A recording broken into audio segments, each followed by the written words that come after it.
Okay. Next question ko po. May Facebook post po ulit si Congressman Paulo Duterte. Sumagot po siya doon sa statement kahapon no, sa interview namin kay Attorney Lorna Capunan with regards to the culture of violence. Sabi po ni Kong Pulong, si Attorney Lorna ay yung parang tinatawag na marites ng impeachment daw po. Tapos binanatan pa rin niya yung nangyayaring proceedings. Ang sabi nga po niya predetermined narrative na daw po no yung kumbaga pinag-uusapan na yung mga ebidensya po na inilalatag ng prosecution. Hayaan daw po na gawin ng trabaho ng mga abogado ni VP Sara yung para maipagtanggol daw po siya kaya hindi po kailangan humarap no ni VP Sara. Pero yun nga po may banat po siya doon kay Attorney Lorna with regards to the term marites daw po.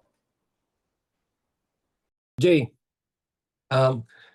the problem is I didn't see that post, you know. I'm trying to search for it actually after you said it. I'm more curious about what he said about yung predetermined narrative, no? Maybe you could give more context what he meant about that. If I can read the statement. Yeah, sure, Vibs. Yes. Thank you, Vibs. Sabi po ni Representative Paulo Duterte, speedy trial does not mean speedy surrender to a predetermined narrative. No, because yung all other matters niya about attacks against Attorney Capunan, etc. I don't want to comment on that anymore, no. But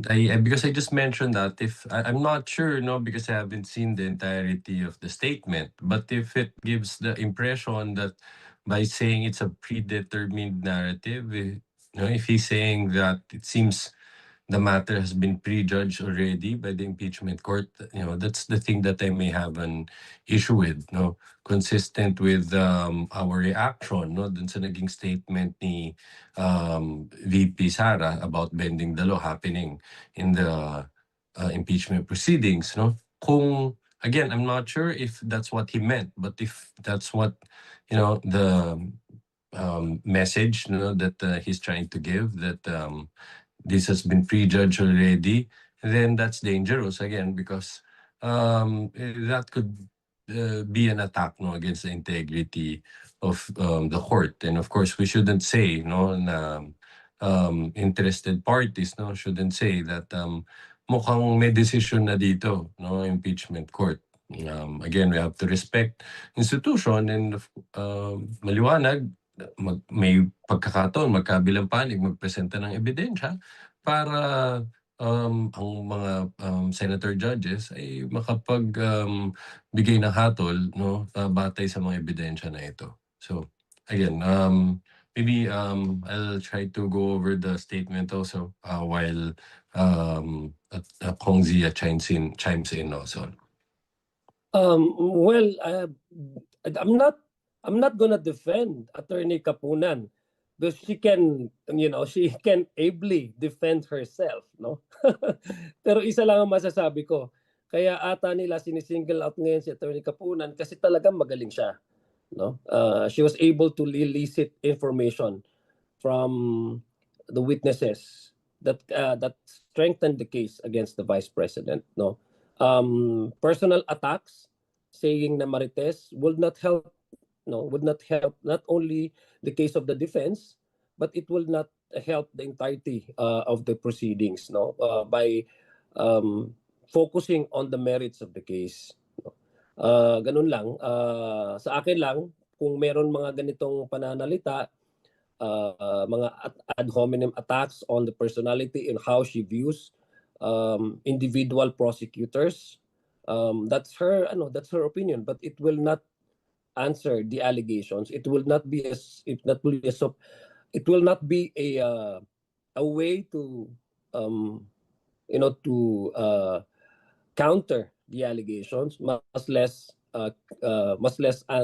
provide an answer to increasing questions, surrounding the misuse of the confidential funds of the OVP. So kung if we dwell on this kind of talk, no, itong mga gutter talk, I think it will not sufficiently address the questions that are now being asked of the OVP. Neither would it help the defense case to defend the respondent.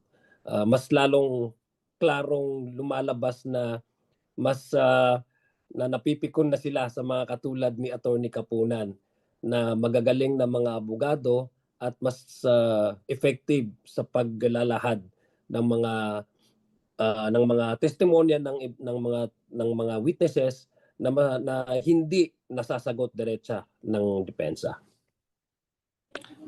Sorry, last na lang po talaga, super last na.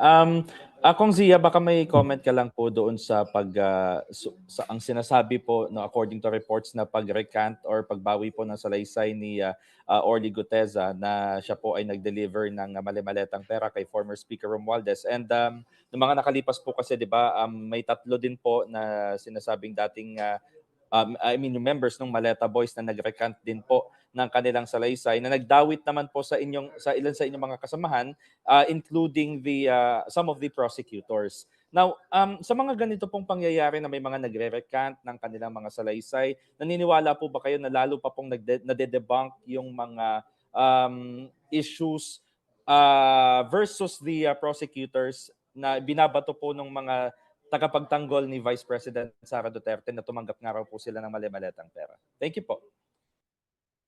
Well, tama kasi kung gagamitin po natin yung naging statement po ni Senator Robin Padilla nung una pong tinalakay yung Las Cañas affidavit niya sa ICC, ang sabi po niya ay ba't tayo maniniwala sa isang sinungaling, no? Yung paiba-iba yung testimonya. So that is something that we can also apply in this case, no? Baka kinakain na sila ng kanilang konsensya dahil wala naman talaga silang ebidensya at wala naman talagang katotohanan yung mga kanilang pinagsasabi. So yun lang po yung ating that's the basic conclusion that we can draw from the recantation of some of the accusers, no, dyan sa mga sinasabing Maleta Boys, no. But it would definitely be something that would definitely debunk their own allegations, no, kasi sila mismo ang pinanggalingan nitong impormasyon at sila mismo ang bumabawi.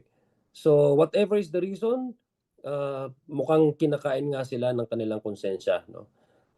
But since the ombudsman has taken over this case, let the ombudsman appreciate, no, the effects of the recantation of some of the accusers, some of the Maleta Boys.